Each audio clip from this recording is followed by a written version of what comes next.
This right here gonna be a cakewalk. Okay, so I recorded this one time already and it sounded absolutely terrible. Hopefully, this time around it sounds a little bit better. For those of you who don't know, I got a new microphone. Brand spanking new. The audio has been egregious and I'm trying to get better at it. So, in this video, we have a lot of different things that I want to talk about. And the first thing is let's venture down the road of Tekken 8 getting nominated for a couple of awards. You have the best multiplayer game, which it probably will not win. I think Call of Duty Black Ops 6 is probably going to destroy that category. But then you also have the best fighting game. Now, I personally don't think Tekken 8 deserves this, considering how much controversy they faced. I mean, out of all of the different games that's listed, Tekken is the only one that got review bombed twice. And I think that is enough to say you don't get the best fighting game trophy, right? But then if we move past that, there's another thing that Tekken 8 is being nominated for, and I did not realize this until recently, but it says Tekken 8 DLC nominated for innovation in accessibility. And what they're being nominated for is the Eddie 333 DLC. We looked at this and we all laughed. Like that month, it was kind of around the time of like Evo Japan. It was crazy seeing the Eddies, the 333. You had Jim Mashima bot running amok. We all laughed at that, but I guess the gaming industry looked at that and they cheered, they celebrated. They said you could play Tekken with one button.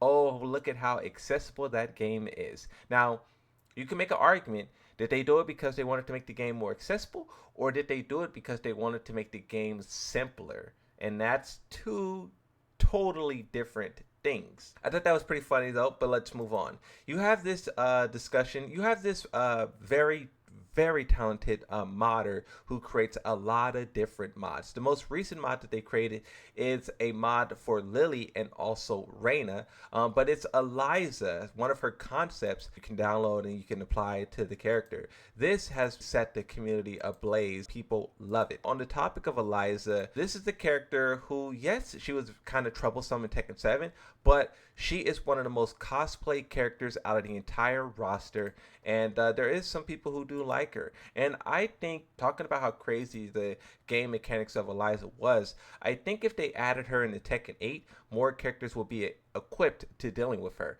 Her jumping, same thing with Akuma, was no characters in Tekken were able to deal with it. But when you talk about Tekken 8 and characters having more tracking and the hitboxes being wider and also having more range, I think a character like Eliza and Akuma, if they worked similar to how they did in Tekken 7, would probably get hit a lot more when they're trying to jump up in the air. But the reason why I'm bringing this up is because someone tags Harada and says, "Oh, how beautiful she is. I really like Eliza in Tekken 7. If possible, I would really want her in Tekken 8." Now, Harada responds to this and he says, "She is slightly unusual character amongst those who I have created so far. She is my favorite character too, but the battle tuning staff had a lot of trouble with her in Tekken 7. I think that the same can be said for multiple different characters. Kunimitsu, there's so many very egregious characters in Tekken 7, and I think, Eliza, in comparison, she wasn't really that problematic. He says changing her stats even a little bit would make her too strong or too weak. So she was very difficult to tune, and she was also disliked by some tournament players. So she was a character that was hard to make worthwhile. If we had to take this tweet as a yes or a no for Tekken 8, it sounds more so like a no than a yes. And also, when you talk about her usage data, I know that isn't the end all be all, but it's a very important thing. And her usage data was not that strong in Tekken 7 as well. Quite a niche character that was very difficult to balance. That doesn't sound like a recipe for DLC. Someone tweets at Harada and says devs should prioritize casual players the most since they are the ones who are buying the games. Please don't prioritize tournament players' unusual opinions. Now, this is something that I've been highlighting. You could talk about how they basically said that they will not balance the game for a full year because they do not want to interrupt tournaments. And yes, you can say that's good that tournaments can, the tournament integrity can, stay intact. But as a result of that, you have players arguing every day about balance in this game. Yoshi, Dragunov, like players are at each other's throats every day because the developers refused to just address the problem. We knew Dragunov, Yoshi, Fang, Shahid was very problematic months ago. And the fact that we are here like 5, 6, 7 months later and we're still dealing with the same issues is crazy. The one thing that I ask is they don't want to balance the game year one because of tournaments. What happens with season two?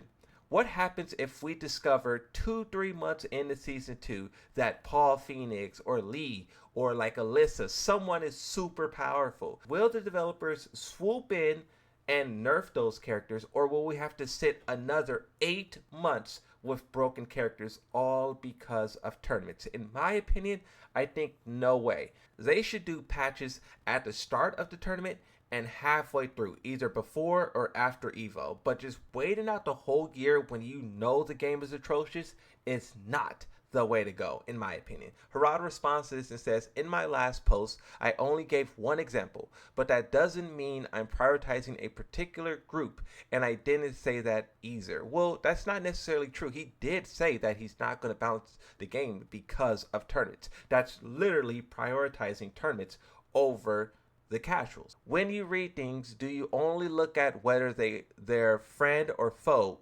0 or 1, red or blue, or is it some other bias? The pro players dictate what characters is and is not strong, and the casuals accept it. But what I think is very interesting is in a casual environment, different characters are powerful. The example that I give is Tekken 7. Tekken 7, this was very obvious. A character like Gigas, Eddie, Lucky Chloe were not tournament viable. They pretty much never was. But in the online casual environment, their win rates was incredibly high. And that is a three perfect examples of a character not being strong in tournaments, but being strong in a casual environment. So as a casual player, when we look at the pro players saying Gigas need to be buffed, Lucky Chloe needs to be buffed, Eddie needs to be buffed, we reject it because we get destroyed statistically by those characters all day. And with Tekken 8, there's many examples as well of a character being really, really good online, but in a casual or in a pro environment,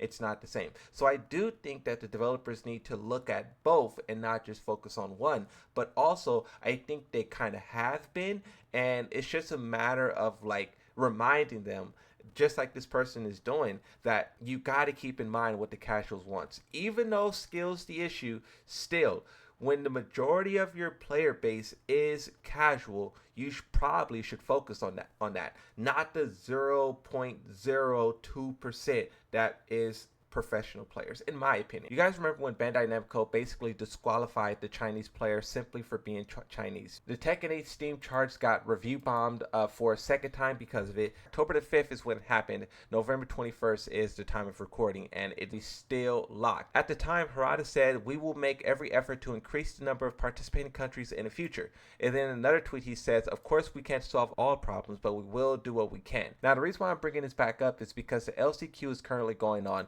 and we have a Russian player by the name of Haigim. For those of you who was paying attention during that time when it was in full effect, Haigim was very outspoken about what was happening with XCC. I'll put up a tweet here. You can pause and read this one. And you have another one here where this one's actually pretty interesting. So the same tournament that XCC got disqualified from, Haigim was also in. But he slipped under the radar and he was not disqualified, and he was able to finish in the top 17. I think XCC made it to top 16, so one place higher. But with Harada, that tweet I just read, you see that he says he wants more people to show up and compete. So Haigim saw that and was like, okay, cool. Well, let me go to the LCQ. In this tweet here, it says, I can't believe it. You really deleted my registration on the LCQ and not in the beginning, one day before registration closes. I have tickets and hotels booked and paid, so I still go. Was checking that several times a day. Yesterday, everything was all right. You can see that it says, unfortunately, your country of residence is not one of the eligible territories for this tournament. As a result, we cannot accept your application. So even though they said they will allow other countries to participate, here they are not allowing other countries to participate. And so far from what we could tell, the only person they allowed to participate is the one that the community got really upset about. But everyone else, it just seems like they got to figure it out themselves, and that's not right.